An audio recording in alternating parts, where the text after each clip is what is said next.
Hello students, in today's lecture I will discuss with the remaining section of the nuclei, the chapter nuclei. बेटा mass defect तक हमने last lecture में कर लिया था. So today I will start up, मैं वहीं से कंटिन्यू करूंगा. Today I will start up with the concept of the binding energy. तो देखिए बेटा, समझिए बाइंडिंग एनर्जी क्या होती है. बेटा मास डिफेक्ट की वजह से, लास्ट टाइम मैंने समझाया भी था, मास डिफेक्ट की वजह से जो एनर्जी एग्जिस्ट करती है वो बाइंडिंग एनर्जी है. And since this binding energy is the energy with which all the nucleons are tightly bounded within the nucleus. Okay students? Clear? आप नोट कर लें, ये मैंने डेफिनेशन दी है. And students, this binding energy is the measure of the work done, is the measure of the work required to be done to separate the nucleons up to infinite distance from the nucleus so that they may not interact with each other. मतलब students, nucleus के अंदर nucleons tightly bounded हैं. Tightly bound करने के लिए energy चाहिए थी. ये जो एनर्जी चाहिए न्यूक्लियस को टाइटली बाउंड करके रखने के लिए, ये बाइंडिंग एनर्जी है. ओके, और बाइंडिंग एनर्जी का मेजर बेटा, न्यूक्लियस के सारे न्यूक्लियॉन्स को आप न्यूक्लियस से निकालो, ओके, और इनफाइनाइट सेपरेशंस पे ले जाओ जिससे कि वो आपस में इंटरेक्ट ना करें. तो जो भी वर्क आपने किया न्यूक्लियस पर, that work done will be the binding energy. Got it students? तो जो बाइंडिंग एनर्जी है, it is the outcome of the mass defect. So students, the binding energy is the outcome of the mass defect. This delta m, it was the mass defect. And so suppose say mp is the mass of each proton, mass of each proton, mn mass of each electron, and capital Mn is the actual mass,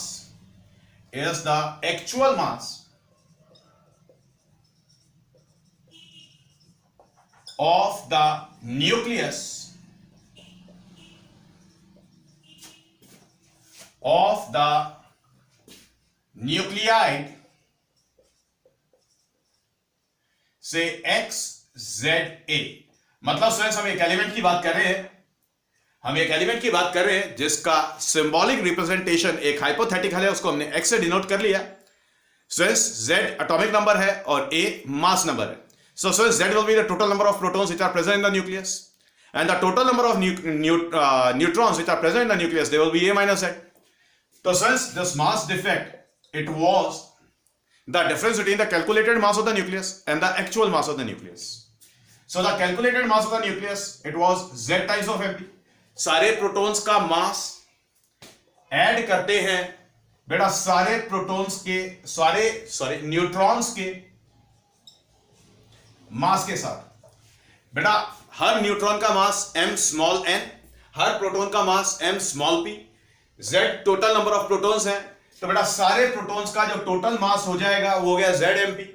जो total number of neutrons होंगे nucleus के अंदर, दे will be A minus Z. और बेटा एक neutron का मास m small n, तो सभी न्यूट्रॉन्स का जो मास हो जाएगा total, that will be A minus Z multiplied with Mn. So since what is it? It is simply the calculated mass of the nucleus. ये क्या हो गया जी? ये हो गया जी calculated mass of nucleus. Okay, तो मास डिफेक्ट का डेफिनेशन लास्ट टाइम दिया था मैंने. कैलकुलेटेड मास और actual mass of the nucleus में डिफरेंस है. So students, the mass defect, actual mass of the nucleus, students capital Mn से denote किया. बात समझ आ गई?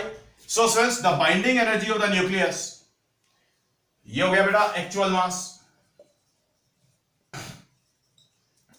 Of the nucleus. So students, the binding energy of nucleus, बेटा ये न्यूक्लियस की बात कर रहा हूं. Binding energy of the nucleus is written as say Z times of say Mp plus A minus Z times of say Mn minus M capital N multiplied with C square. Got it students? C क्या था? C was the speed of light. Okay? ये बात समझ आ गई? बेटा ये वाला एक्सप्रेशन तब यूज करना जब, ये न्यूमेरिकल्स की बात हो रही है, ये वाला एक्सप्रेशन तब यूज करना जब सभी masses, mass of proton, mass of neutron और mass of actual mass of the nucleus अगर किलोग्राम में दिया है. क्लियर हो गई बात? और अगर मासेस AMU में डिफाइंड होते हैं, ठीक है, अगर मासेस AMU में डिफाइंड होते हैं, एटॉमिक मास यूनिट में डिफाइंड होते हैं, तो क्या यूज करेंगे आप? Z times of MP plus A minus Z times of से Mn minus of capital M capital N multiplied with 931.5 mega electron volt. बात समझ आ गई बेटा? इसे कब यूज करना है? इसको तब यूज करना है जब मासेस किलोग्राम्स में हो। इसको कब यूज करना है? तब यूज करना है जब मासेस AMU में हो, एटॉमिक मास यूनिट में डिफाइंड हो। क्लियर हो गई बात? तो ये students binding energy of the nucleus होता है। Binding energy of the atom करने की जरूरत नहीं है क्योंकि स्टूडेंट्स कोर्स में नहीं है। अगर binding energy of the atom आपने करना है तो मैं उसकी कैलकुलेशन आपको एक बार बोर्ड पे दिखा देता हूं, ठीक है? Numerically students binding energy of the nucleus के न्यूमेरिकल्स एक्सप्रेस करते हैं और एक्सपेक्टेड लाइंस पे रहते हैं। तो जब आप कैलकुलेशंस करेंगे तो स्टूडेंट्स मास ऑफ प्रोटॉन की जितनी भी डिजिट दी जाए डेसिमल के बाद वो सारी काउंट करनी है। मतलब डेसिमल के बाद में जितनी भी डिजिट्स आपको दी जाए डाटा में वो सारी काउंट करनी है। यहां पे वैल्यूज प्लेस करके सिंपल कैलकुलेशन करनी है। Got it? समझ आ गई बात? अब ध्यान से देखिए, पहले आप इसको कॉपी कर लें।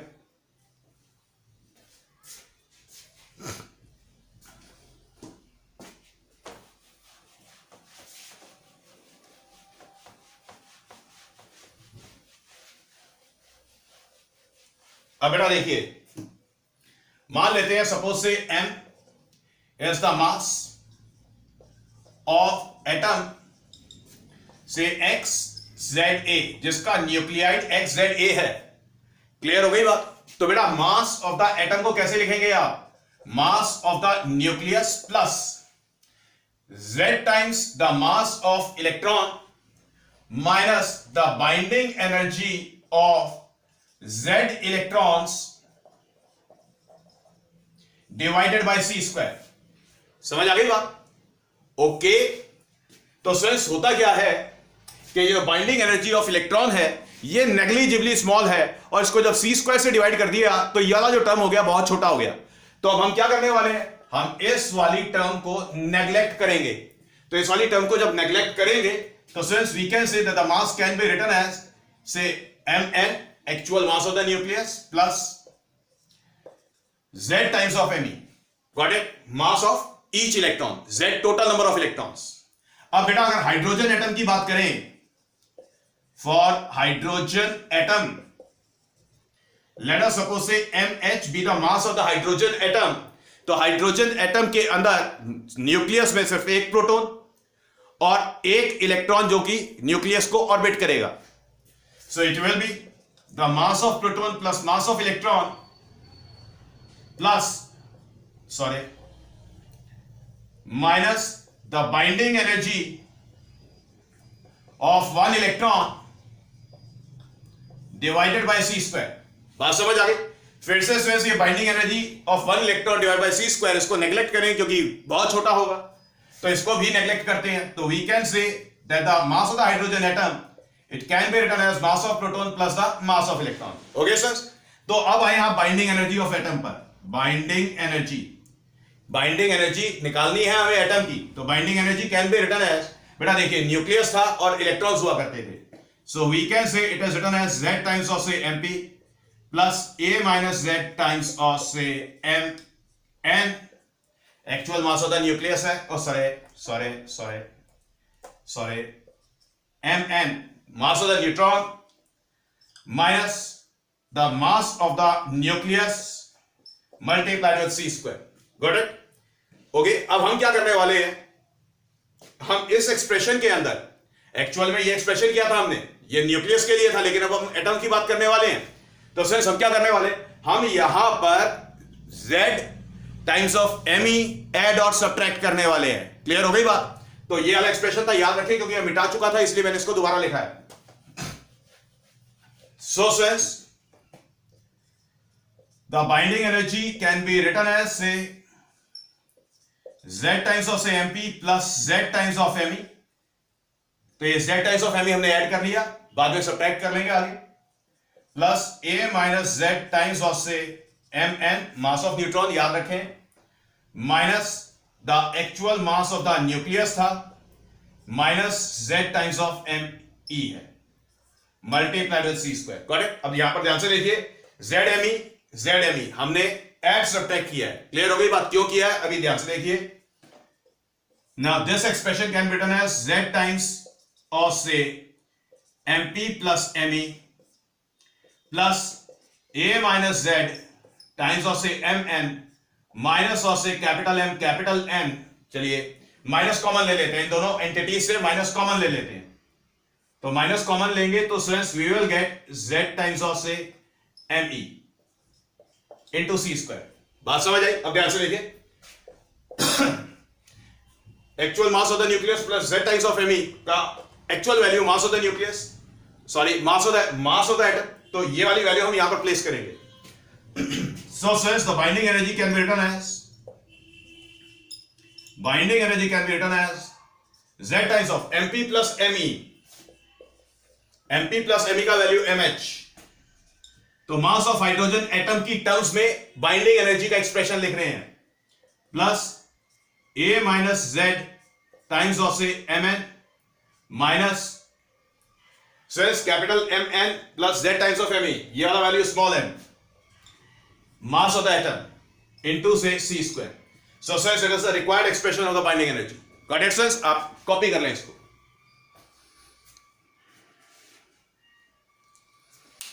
Yes sense done? तो ये बाइंडिंग एनर्जी की बात हो गई। अब बात करेंगे sense binding energy per nucleon की।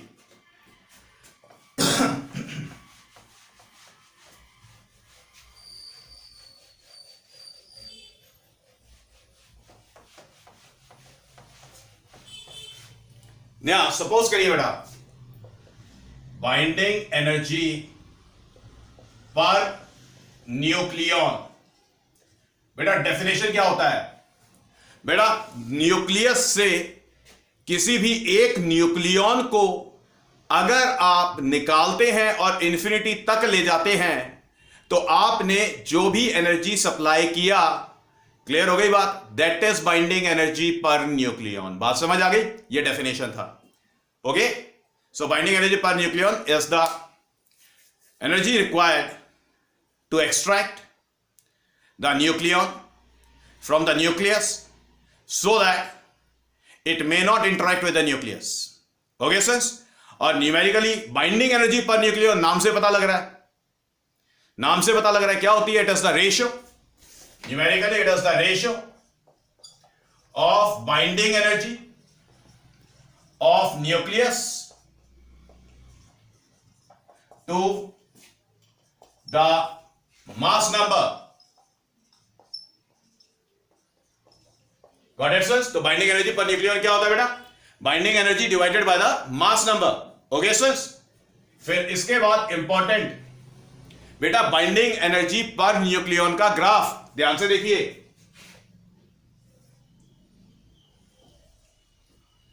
Since binding energy per nucleon को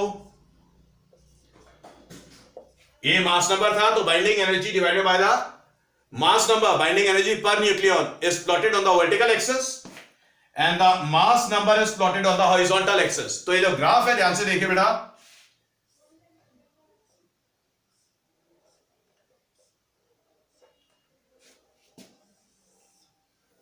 ये ग्राफ कुछ ऐसा होता है, यहां पर हाइड्रोजन का आइसोटोप होता है, यहां पर भी हाइड्रोजन का आइसोटोप होता है, ये ड्यूटेरियम है और ये ट्रिटियम है।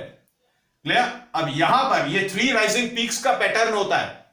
यहां पर हीलियम होता है मास नंबर 4, कार्बन होता है मास नंबर 12, ऑक्सीजन होता है मास नंबर 16। ये जो नीचे वाले ट्रस है, यहां पर लिथियम होता है मास नंबर 3, यहां पर नाइट्रोजन होता है मास नंबर 14, यहां पर ऑक्सीजन का आइसोटोप होता है मास नंबर 18। बात समझ आ गई? यहां पर आयरन होता है मास नंबर 56 और लास्ट में यहां पर यूरेनियम 238, यूरेनियम 238। अब बेटा बड़े ध्यान से देखिए, ये बाइंडिंग एनर्जी पर न्यूक्लियॉन के ग्राफ से कुछ इन्फ्लुएंसेस हैं जो कि ड्रॉ की जा सकती हैं। बड़े ध्यान से देखिए बेटा, इस साइड पे ओरिजिन के नजदीक मास नंबर काफी कम होने वाला है और ओरिजिन से दूर जाएंगे मास नंबर बढ़ने वाला है। तो जो हैवी न्यूक्लियाई हैं वो स्टूडेंट्स यहां से राइट साइड पे और लाइट न्यूक्लियाई यहां से लेफ्ट साइड पे। ओके, तो पहली बात जो इस ग्राफ से आप देख रहे हैं स्टूडेंट्स, जो लाइटर न्यूक्लियाई होते हैं उनको ध्यान से देखिए बेटा। हाइड्रोजन का आइसोटोप है, लाइटर न्यूक्लियाई है, इनका बाइंडिंग एनर्जी पर न्यूक्लियन कम होता है। क्लियर? अब ध्यान से देखिए बेटा, इस वाले मैश में आइए, यहां पर मास नंबर थोड़ा ज्यादा हो गया है तो आपको क्लियरली दिखाई दे रहा है कि बाइंडिंग एनर्जी की जो करस्पॉन्डिंग वैल्यूज हैं वो यहां से ज्यादा है। तो मतलब स्टूडेंट्स, जब मास नंबर हल्का सा ज्यादा हुआ, हल्का सा इंक्रीज हो रहा है, मतलब इट इज लेस देन से 30, मास नंबर 0 से 30 तक के वेरिएशन की बात हो रही है। मास नंबर 0 से 30 वेरी कर रहा है, तो जो बाइंडिंग एनर्जी पर न्यूक्लियन है वो इंक्रीज होती है। क्लियर? बात समझ आ गई? तो जो मैक्सिमम वैल्यू है बाइंडिंग एनर्जी पर न्यूक्लियन का, दैट इज 8.8, और वो कहीं यहां पर आयरन के नजदीक एग्जिस्ट करेगी। क्लियर? उसके बाद जब आप हैवी न्यूक्लियाई की तरफ मूव करेंगे तो binding energy per nucleon decrease होता जाएगा। समझ आ गई बात? तो बेटा, हैवी न्यूक्लियाई की टेंडेंसी है कि वो स्प्लिट करे। जब वो स्प्लिट करता है 2 इक्वल पार्ट्स में मान लेते हैं, तो ये जो 2 इक्वल पार्ट्स फॉर्म हुए हैं, एक पार्ट का जो न्यूक्लियस है इसने कम न्यूक्लियॉन्स को बाइंड करके रखना है, तो मतलब वो टाइटली बाइंड होंगे। जब वो टाइटली बाउंड होंगे तो यहां पर जो बाइंडिंग एनर्जी पर न्यूक्लियन है वो ज्यादा होगी। क्लियर? तो यहां से क्या समझ आता है? यहां से समझ आता है न्यूक्लियर फिशन का प्रोसेस। न्यूक्लियर फिशन में क्या होता है? कोई भी हैवी अनस्टेबल न्यूक्लियाई होता है वो लाइटर न्यूक्लियाई में स्प्लिट होता है। ओके, और एनर्जी रिलीज होती है। एनर्जी क्यों रिलीज हो रही है? क्योंकि ये जो लाइटर पार्टिकल्स फॉर्म हुए हैं जिनको हम डॉटर न्यूक्लियाई बोलते हैं, इनके अंदर न्यूक्लियॉन्स टाइटली पैक्ड होते हैं, पेरेंट न्यूक्लियस से ज्यादा टाइटली पैक्ड होते हैं। क्लियर हो गई बात? मतलब एनर्जी रिलीज होती है। समझ आ गई बात? ओके, तो इसलिए स्टूडेंट्स न्यूक्लियर फिशन में एनर्जी रिलीज होती है। इसी का उल्टा होता है न्यूक्लियर फ्यूजन। न्यूक्लियर फ्यूजन में क्या है? यहां पर आप देख रहे हैं कि बाइंडिंग एनर्जी पर न्यूक्लियन कम है और थोड़ा सा ऊपर जाते हैं तो बाइंडिंग एनर्जी पर न्यूक्लियन ज्यादा है। अब आप हाइड्रोजन के आइसोटोप को देख लें, H2 को देख लें और हीलियम को देख लें, बाइंडिंग एनर्जी में ज्यादा इंक्रीज हो रहा है। समझ आ गई बात? तो जब बेटा कोई भी 2 हाइड्रोजन के न्यूक्लियाई फ्यूज होंगे तो हीलियम न्यूक्लियस बनेगा। तो यहां पर भी आप देख रहे हैं कि जो बाइंडिंग एनर्जी पर न्यूक्लियन है वो ज्यादा हो गई थी। तो लाइटर न्यूक्लियाई जब कंपेरेटिवली हायर मास नंबर के न्यूक्लियाई में फ्यूज होकर के जाते हैं तो स्टूडेंट्स बड़े वाले का बाइंडिंग एनर्जी पर न्यूक्लियन क्योंकि ज्यादा है तो यहां पर न्यूक्लियॉन्स टाइटली पैक्ड होते हैं, पहले वाले से ज्यादा टाइटली पैक्ड होते हैं, तो मतलब फिर से एनर्जी रिलीज होगा। इसलिए स्टूडेंट्स न्यूक्लियर फ्यूजन में भी एनर्जी रिलीज होता है। समझ आ गई बात? तो स्टूडेंट्स इस ग्राफ से ग्राफ ड्रॉ करना आएगा, इन्फ्रेंसेस आएंगे, ये मैंने आपके साथ डिस्कस कर लिया। न्यूक्लियर फिशन फ्यूजन में एनर्जी क्यों रिलीज हुआ इसको एक्सप्लेन करना using the graph. Got it students? तो आप इस ग्राफ को कॉपी कर लें, एलिमेंट्स का खास ध्यान रखें और इनके मास नंबर का खास ध्यान रखें। तो बेटा 3 यहां पे है, 3 यहां पे, टोटल 6 हो गए, 2 8 हो गए और ये 2 10 हो गए। ओके, सिर्फ ये 10 एलिमेंट मार्क करने होते हैं।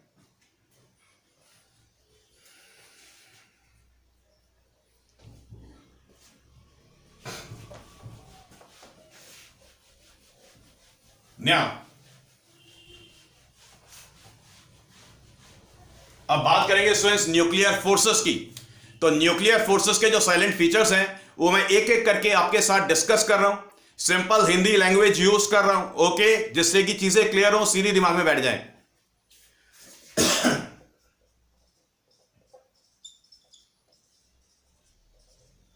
बेटा न्यूक्लियर फोर्स या न्यूक्लियर फोर्सेस, बेटा they are the strongest attractive forces which exist in nature.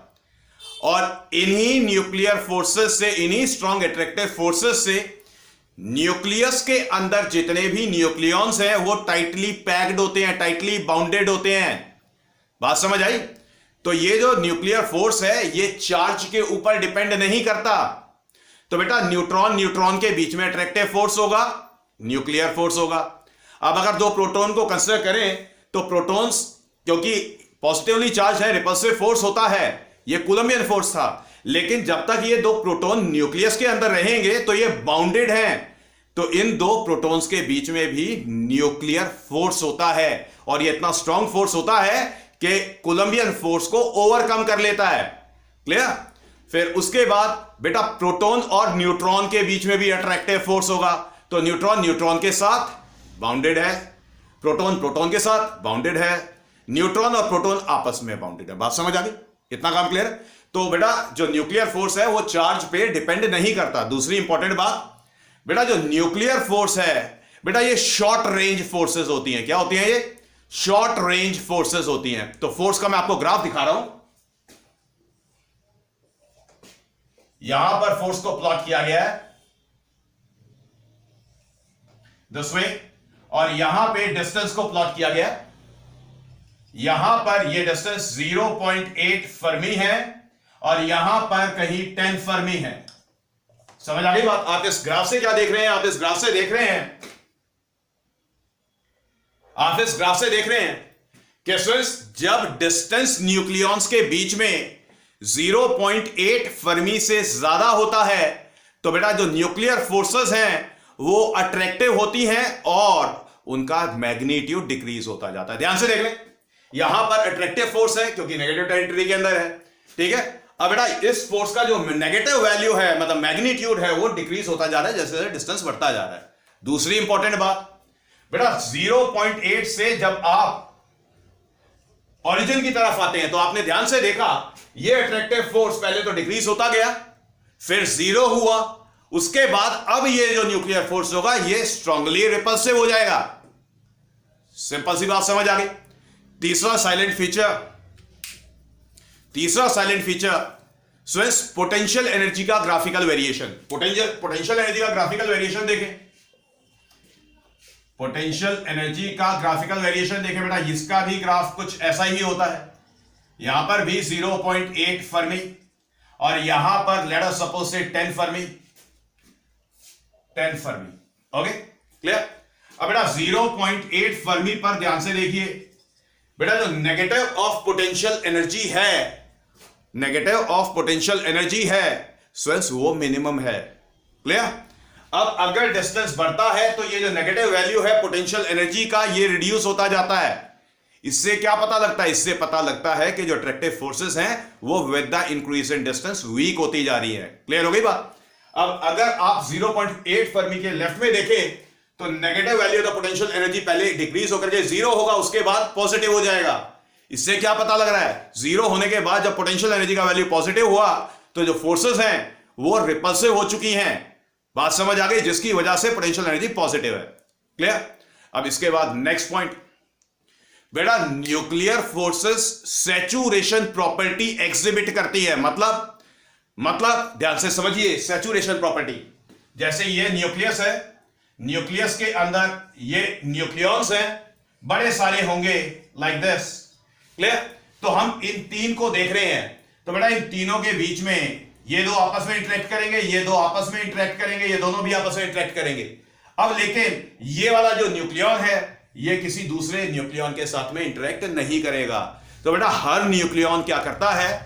Her nucleon अपने जो नेबरिंग न्यूक्लियॉन्स हैं सिर्फ उनके साथ इंटरेक्ट करेगा, बाकी न्यूक्लियॉन्स के साथ इंटरेक्ट नहीं करेगा। यहां से पता लगता है कि न्यूक्लियर फोर्सेस का एक सैचुरेशन है। समझ आ गई बात? सैचुरेशन प्रॉपर्टी समझ आ गई?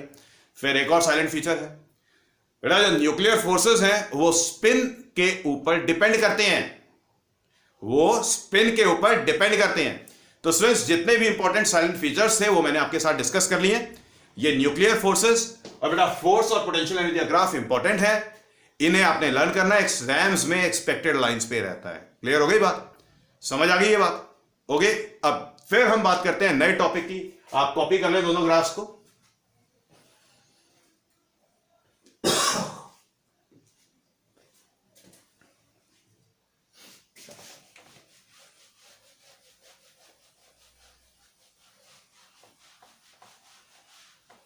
बेटा बात करेंगे स्टेबिलिटी ऑफ न्यूक्लियस की। Stability of nucleus. तो sir stability of the nucleus मैं आपको कहता हूं कि दो कंडीशंस हैं, दो पैरामीटर्स हैं जिन पे डिपेंड करती है। पहला बाइंडिंग एनर्जी पर न्यूक्लियन किसके ऊपर डिपेंड करेगी? बाइंडिंग एनर्जी पर न्यूक्लियन पे। बेटा याद रखें, greater the binding energy per nucleon, greater is the nuclear stability. Nuclear stability. Clear? ये हमने बाइंडिंग एनर्जी पर न्यूक्लियन के ग्राफ में भी देखा है। लाइटर न्यूक्लियाई फ्यूज होके बड़े वाला न्यूक्लियस बनाती है। कंपेरेटिवली बड़े वाला कह रहा हूं, बड़े वाले से मतलब है बहुत ज्यादा बड़ा नहीं। जैसे हाइड्रोजन के दो एटम्स फ्यूज होकर हीलियम देते हैं, मैं उस रेफरेंस में बात कर रहा हूं। तो स्वेंस जो बाइंडिंग एनर्जी पर न्यूक्लियन है वो ज्यादा थी, इसलिए स्वेंस हीलियम की स्टेबिलिटी ज्यादा थी। यूरेनियम की स्टेबिलिटी कम क्यों है? क्योंकि लार्ज न्यूक्लियस था, binding energy per nucleon last तक जाते जाते डिक्रीज हो गई थी। क्लियर? बात समझ आई? तो greater the binding energy per nucleon, greater will be the nuclear stability. दूसरा पैरामीटर होता है बेटा, दूसरा पैरामीटर होता है, अब देखिए न्यूक्लियस के अंदर न्यूट्रॉन्स हैं, प्रोटॉन्स हैं। बेटा प्रोटॉन्स पॉजिटिवली चार्ज होते हैं, दोनों के बीच में कूलम्बियन रिपल्सिव फोर्स होता है, तो इनका टेंडेंसी होता है कि वो दूर भागे, लेकिन स्ट्रॉन्ग न्यूक्लियर फोर्सेस ने इनको बाइंड करके रखा हुआ है। पहली बात समझ आई। दूसरी इंपॉर्टेंट बात, सिंस जितने ज्यादा नंबर ऑफ न्यूट्रॉन्स न्यूक्लियस के अंदर प्रेजेंट होंगे, क्लियर, जितने ज्यादा नंबर ऑफ न्यूट्रॉन्स न्यूक्लियस के अंदर प्रेजेंट होंगे, क्लियर, तो नंबर ऑफ न्यूट्रॉन्स न्यूक्लियस को ज्यादा स्टेबल करने की कोशिश करते हैं। क्लियर? तो कोई भी न्यूक्लियस है, total number of neutrons divided by the total number of protons, इसको कहते हैं न्यूट्रॉन टू प्रोटॉन रेशियो। तो बेटा जितना ज्यादा न्यूट्रॉन टू प्रोटॉन रेशियो होगा, न्यूट्रॉन टू प्रोटॉन रेशियो, बेटा जितना ज्यादा न्यूट्रॉन टू प्रोटॉन रेशियो होगा उतनी ज्यादा stability. Greater the neutron to proton ratio, greater is the stability of nucleus। ये सिंपल सी बात समझ आ गई, इतना काम क्लियर हो गया। ओके, अब बेटा बात करते हैं नए टॉपिक की, रेडियो एक्टिविटी। बेटा रेडियो एक्टिविटी क्या है? देखिए जितने भी अनस्टेबल एटम्स होते हैं वो अपने आप डिसइंटीग्रेट होते हैं, मतलब टूटते हैं लाइटर न्यूक्लियाई में, लाइटर एटम्स में। तो स्वेंस जब वो टूटते हैं तो स्वेंस रेडियो एक्टिव एमिशंस होती है, मतलब या तो अल्फा पार्टिकल निकलेगा या फिर बीटा पार्टिकल निकलेगा। बात समझ आ गई? क्लियर हो गई बात? तो ये जो फिनोमिना है इसको रेडियो एक्टिविटी कहते हैं। तो रेडियो एक्टिविटी क्या है? मैं डेफिनेशन दे रहा हूं, नोट कर लें आप। Radio activity is the phenomena of spontaneous disintegration of the unstable atom which is accompanied with the emission of radiations। समझ आई बात? ओके, अब बेटा बात करेंगे लॉज ऑफ रेडियो एक्टिविटी की। सबसे पहला लॉ, स्वेंस कोई भी रेडियो एक्टिव सैंपल है तो गिवन रेडियोएक्टिव सैंपल के अंदर जो एटम्स हैं, कौन सा एटम कब डिसइंटीग्रेट करेगा हमें नहीं पता, हम डिटरमाइन भी नहीं कर सकते। ठीक है, तो ये डिपेंड करता है लॉ ऑफ चांस पे कि कोई भी एटम कभी भी डिसइंटीग्रेट कर सकता है। दूसरी इंपॉर्टेंट बात, बेटा जो डिसइंटीग्रेशन है वो एक्सटर्नल फैक्टर्स जैसे प्रेशर, टेम्परेचर, इनके ऊपर भी डिपेंड नहीं करता। तो फर्स्ट लॉ क्लियर हो गया। ये आप चलिए मैं डिक्लेयर करता हूं, नोट कर लें। लॉज ऑफ रेडियो एक्टिविटी लिखिए, अंडरलाइन करिए, फर्स्ट करके लिखिए।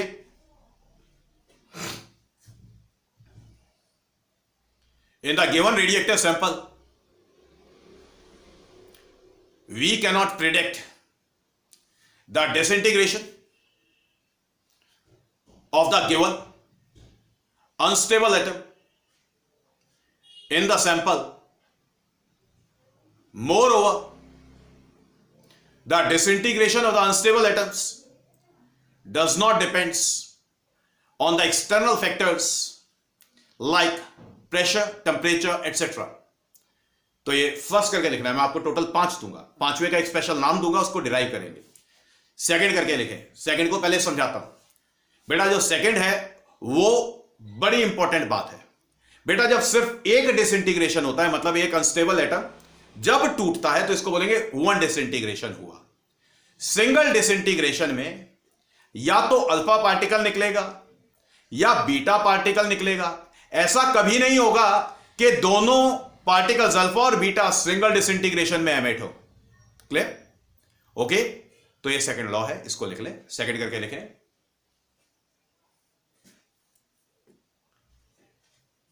In the given disintegration of the unstable atom, either alpha particle or beta particle is emitted, comma, both the particles are never emitted simultaneously. Both the particles are never emitted simultaneously. इकट्ठे नहीं निकलेंगे। इसके बाद बेटा third करके लिखे, पहले समझा रहा हूं। ये अल्फा डीके है। अल्फा डीके क्या होता है कि बेटा कोई भी अनस्टेबल एटम जिसको पेरेंट न्यूक्लियाई बोलेंगे, ये डिसइंटीग्रेट होगा डॉटर न्यूक्लियाई में, और जब ये टूटेगा तो ये एक अल्फा पार्टिकल को एमिट करेगा, और अल्फा पार्टिकल होता है हीलियम न्यूक्लियस। बात समझ आ गई? क्लियर? अब ध्यान से बोर्ड पर देखें।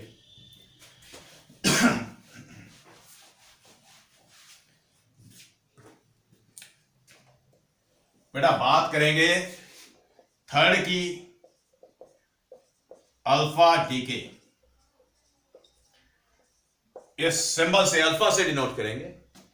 तो बेटा ये जो पेरेंट न्यूक्लियस है, लेट अस सपोज से, चलिए पेरेंट न्यूक्लियस, हम पेरेंट न्यूक्लियस या पेरेंट अनस्टेबल एटम का न्यूक्लियाइड हम रिप्रेजेंट कर रहे हैं XZA से। क्लियर? अब जब बेटा ये इसका डिसइंटीग्रेशन होता है तो ये कैसे डिसइंटीग्रेट होता है? डॉटर न्यूक्लियस फॉर्म होता है, और ये जो डॉटर न्यूक्लियस फॉर्म हुआ, इसका जो एटॉमिक नंबर है वो 2 से रिड्यूस हो जाएगा, और जो मास नंबर है वो 4 से रिड्यूस हो जाएगा। तो बेटा देखिए, पेरेंट न्यूक्लियस का एटॉमिक नंबर कितना था? Z था। तो डॉटर न्यूक्लियस का एटॉमिक नंबर कितना हो जाएगा? It will be Z-2। Okay, 2 से रिड्यूस हो गया। मास नंबर पेरेंट न्यूक्लियस का A था, मास नंबर डॉटर न्यूक्लियस का हो जाएगा, इट विल बी A-4। बात समझ आ गई? इतना काम क्लियर हुआ? अब बड़े ध्यान से देखें। तो बेटा पेरेंट न्यूक्लियस स्प्लिट होता है डॉटर न्यूक्लियस और अल्फा पार्टिकल में। अब बेटा अल्फा पार्टिकल क्या होता है? अल्फा पार्टिकल होता है हीलियम न्यूक्लियस। अब बड़े ध्यान से देखिए, सिर्फ राइट हैंड साइड को देखिए, यहां पे principle of conservation of charge obey हुआ है। ठीक है? क्लियर? Total positive charge on the single nucleus of the daughter atom, it will be Z-2, and the positive charge on the helium nuclide is 2. So the total charge it will be Z-2 plus 2, 2 से 2 cancel हो गया, Z आ गया।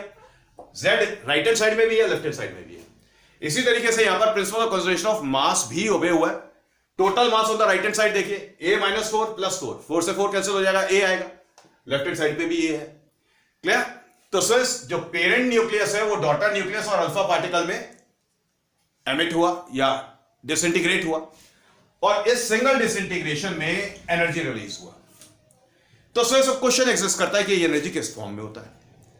बेटा ये जो energy release हुआ, ये energy daughter nuclei और अल्फा पार्टिकल जो प्रोड्यूस हुए हैं दोनों शेयर करते हैं, और ये एनर्जी किस फॉर्म में होता है? ये एनर्जी काइनेटिक एनर्जी की फॉर्म में होता है। तो the total energy release it will be shared between the alpha particle and the daughter nuclei. So kinetic energy of the daughter nuclei के लिए मैं सिंबल Y यूज कर रहा हूं, and the kinetic energy of the alpha particle. बेटा बात समझ आ गई? तो ये अल्फा डीके समझ आ गया? क्लियर हो गई बात? तो अल्फा डीके मैं आपको लिखवा चुका हूं, ओके, समझा चुका हूं। इसके बाद फोर्थ करके लिखे beta decay. Beta decay beta minus decay होता है। क्लियर? वैसे बीटा प्लस डीके भी होता है, लेकिन स्टूडेंट्स ये जो बीटा प्लस डीके होता है इसको पॉजिट्रॉन डीके कहते हैं। ये स्टूडेंट्स एनर्जेटिकली फेवरेबल नहीं होता। तो यूजुअली स्टूडेंट्स जितने भी डिसइंटीग्रेशंस होते हैं जिनमें बीटा पार्टिकल एमिट होता है उनमें बीटा माइनस पार्टिकल एमिट होता है। तो इन जनरल हम जब बीटा पार्टिकल की बात करेंगे तो बीटा माइनस की बात करेंगे, बीटा प्लस की बात नहीं करेंगे, मतलब पॉजिट्रॉन की बात नहीं करेंगे। तो बड़ा fourth beta decay. Beta DK में बेटा ये पेरेंट न्यूक्लियस, जब पेरेंट न्यूक्लियस डिसइंटीग्रेट होता है तो डिसइंटीग्रेशन में डॉटर न्यूक्लियस से वाई फॉर्म हुआ जिसका मास नंबर सेम होता है जितना पेरेंट न्यूक्लियाई का होता है। तो बेटा मास नंबर में कोई चेंज नहीं आता। बात समझ आई? और जो चार्ज नंबर है वो 1 से इंक्रीज हो जाता है। जो चार्ज नंबर है 1 से इंक्रीज हो जाता है। समझ आ गई बात? अब बेटा डॉटर न्यूक्लियस के साथ न्यूक्लियस से बेटा बीटा पार्टिकल निकला था। क्लियर? Beta particle basically you can say कि it is similar to the electron whose mass is negligibly small. बात समझ आ गई? तो बीटा पार्टिकल को हमेशा ऐसे डिनोट किया जाता है। क्लियर? अब बेटा बीटा पार्टिकल के साथ ये देखिए डॉटर न्यूक्लियस और बीटा पार्टिकल एमिट हो गए। क्लियर? मतलब प्रोड्यूस हो गए। इनके साथ में बेटा एंटी न्यूट्रिनो भी प्रोड्यूस होता है। तो ये बेटा वो वाला पार्टिकल है जिसका रेस्ट मास 0 होता है और चार्ज भी 0 होता है। क्लियर? ये principal of conservation of angular momentum को यूज किया गया था, वहां से इसकी एग्जिस्टेंस का पता लगा था। और सिंस एनर्जी रिलीज जो हो रही है दैट इज सपोज से क्यू। क्लियर? अब क्वेश्चन एग्जिस्ट करता है बेटा ये एनर्जी किस फॉर्म में होगी और कौन पोजेस करेगा। बेटा ये जो एनर्जी रिलीज हुई है बीटा एमिशन में जो एनर्जी रिलीज हुई है that is shared by beta particle and anti neutrino. Okay, दोनों शेयर करेंगे। लेकिन एक्चुअल प्रैक्टिस में क्या होता है, जितने भी बीटा डीकेस होते हैं जिनको एक्सपेरिमेंटली ऑब्जर्व किया गया है स्टूडेंट्स, वहां पे यह ऑब्जर्व किया है कि beta particle practically negligibly small amount of energy possess करता है। तो ऐसे में सारी एनर्जी अब कौन पोजेस करेगा? तो मैक्सिमम एनर्जी जो पोजेस करेगा वो एंटी न्यूट्रिनो पोजेस करेगा। बात समझ आई? क्लियर हो गई बात? तो बेटा अल्फा डीके और बीटा डीके ये इक्वेशन कॉपी करें। इसके बाद बेटा जब बीटा डीके होता है तो जो एनर्जी स्पेक्ट्रम है वो कॉन्टिन्यूअस क्यों है, मैं वो समझा रहा हूं।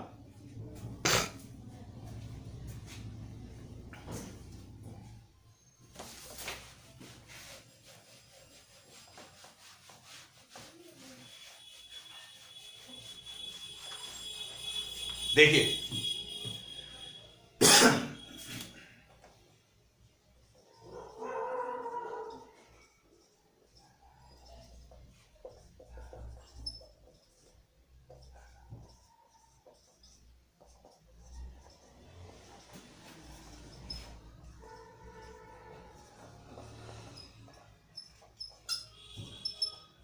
ये एक इंपॉर्टेंट क्वेश्चन है जो कि 1 मार्कर या 2 मार्कर में आ सकता है। तो ये ग्राफिकल वेरिएशन है of the number of the emitted beta particles versus energy possessed by them. तो ध्यान से देखिए ग्राफ कैसा होता है। यहां पर origin the number of beta particles,